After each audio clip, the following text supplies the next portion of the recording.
నమస్తే. మొత్తం బంటి రాధా స్టోరీ చూశారు మీరు. ఒక ఇంటర్మీడియట్ చదివిన అమ్మాయి నర్సింగ్ కోర్స్ చేసి అడవుల బాట పట్టింది. సో సొసైటీ మీద విరక్తి పుట్టిందో, ప్రజల హక్కులను కాపాడారు, సరే ఆవిడ ఉద్దేశం ఆవిడది ప్రభావితం అయిందో, ప్రలోభ పెట్టారో, ఇంట్రెస్టింగ్గానే వెళ్ళిందో తెలియదు. ఇవాళ మావోయిస్టులు ఆవిడ ఉద్యమ ద్రోహం చేసింది, పోలీసులకు సమాచారం ఇస్తోంది ఇన్ఫార్మర్ అనే కారణంతో మావోయిస్టులు ఆవిడ చంపారు. కానీ తమ్ముడు మాత్రం కుల వివక్షతోనే ఆమెను చంపాడు అనేది ఒక అలిగేషన్. ఇందులో ఏది నిజం అనుకుంటున్నారు మీరు? చూడండి, నా ఫస్ట్ ఆఫ్ ఆల్ ఆమె రాధా 25 సంవత్సరాల వయస్సు ఈ విధంగా చనిపోవడం నాకు చాలా బాధాకరం.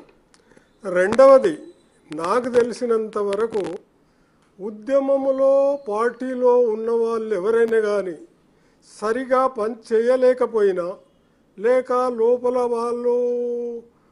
వాళ్ళకు భేదాలు వచ్చినప్పుడు కానీ, లేక వాళ్ళు బయటికి వెళ్ళిపోతాము మేము ఉద్యమంలో ఉండలేని అన్నప్పుడు వాళ్ళు ఏం చేసేది, పార్టీ ఇంతకుముందు అంటే అటువంటి వాళ్ళని కొన్ని నెలల పాటు కానీ కొంతకాలము పాటు కానీ దూరం పెట్టి వాళ్ళకన్నీ ఇన్ఫర్మేషన్ సిస్టమ్స్ కానీ అన్నీ వాళ్ళకి ఏవి చేరకుండా కొన్ని రోజులు వాళ్ళని ఐసోలేషన్లో పెట్టి వాళ్ళకి ఏమీ తెలియకుండా పార్టీ గురించి, పార్టీలో ఏం జరుగుతుందని తెలియకుండా వాళ్ళ ఇన్ఫర్మేషన్ సిస్టమ్ కట్ చేసి వాళ్ళు సాటిస్ఫై అయిన తర్వాత సేఫ్గా బయటికి పంపించేది.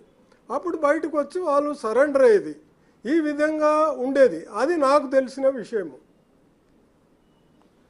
అంటే మావోయిస్టుల్లో ఈ విధంగా జరిగేది. కానీ మరి ఈ విషయంలో మరి ఈ విధంగా జరగడము మరి వాళ్ళ అమ్మాయి వాళ్ళ తల్లిదండ్రులకు తెలుసు, వాళ్ళ బ్రదర్కు తెలుసు, వాళ్ళ మావోయిస్ట్ పార్టీకి నిజమేందో వాళ్ళకు తెలుసు కరెక్ట్గా. కానీ వాళ్ళ దగ్గర ఒక ప్రొసీజర్ ఏముండే, పూర్వం ఒక పద్ధతి ఉండింది. ఎవరన్నా దాంట్లోకి వెళ్ళి బయటికి పోవాలన్నా వాళ్ళు సరిగ్గా పని చేయలేకపోయినా కొన్ని రోజులు వాళ్ళని ఐసోలేషన్లో పెట్టి వాళ్ళకి ఇన్ఫర్మేషన్ సిస్టమ్స్ ఏవి ఇవ్వకుండా మొత్తం వాళ్ళని ఐసోలేషన్లో పెట్టి తర్వాత వాళ్ళు సాటిస్ఫై అయిన తర్వాత సేఫ్గా బయటికి పంపించేది. అది జరిగేది. మరి ఈ విషయంలో జరగలే అట్లా. మరి దానికి రీజన్స్ ఏమో ఇక వీళ్ళ ఫ్యామిలీ తెలుసు, మావోయిస్టులకు తెలుసు. God knows.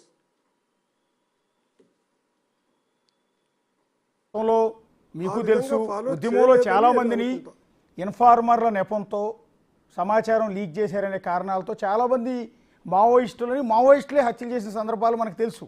బహిరంగ శిక్షలు విధిస్తూ ఉంటారు, చంపుతూ ఉంటారు, ఇదంతా తెలిసిందే. కానీ ఇవాళ ఈ బంటి రాధ మీరు చెప్పినట్టుగా అంత చిన్న వయసులో ఉన్న అమ్మాయి ఉద్యమం వైపు వెళ్ళారు. ఇప్పుడు ఆమెను చెప్పడానికి కారణం దళిత వివక్ష అంటున్నాడు తమ్ముడు.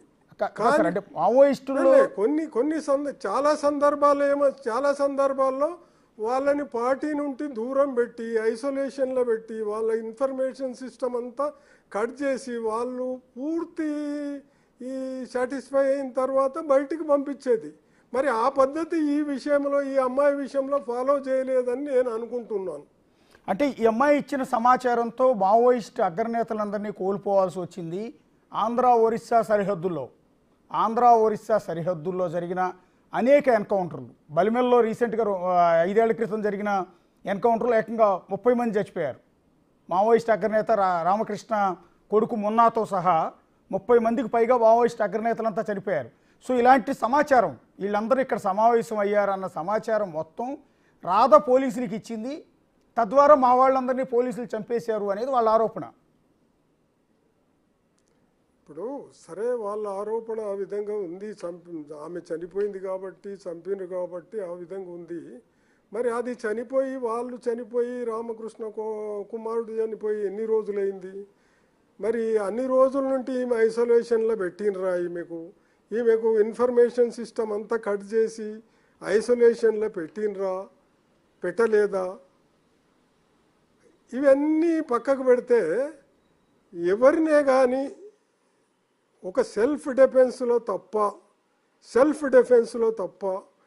ఎవరైనా కానీ చంపడం అనేది నేరం. ఐదర్ మావోయిస్టులు or by state or police or by public. అది మన డెమోక్రసీ, వరల్డ్ డెమోక్రసీలోనే ఉంది. అది అన్లెస్ ఎక్కడ ఒక పర్సన్కు ప్రాణహాని, ఆయన్ని చంపుతున్నారు అన్నప్పుడు సెల్ఫ్ డిఫెన్స్లో తన ప్రాణము కాపాడుకోవడానికి మాత్రమే చంపే హక్కు మన రాజ్యాంగం ప్రకారము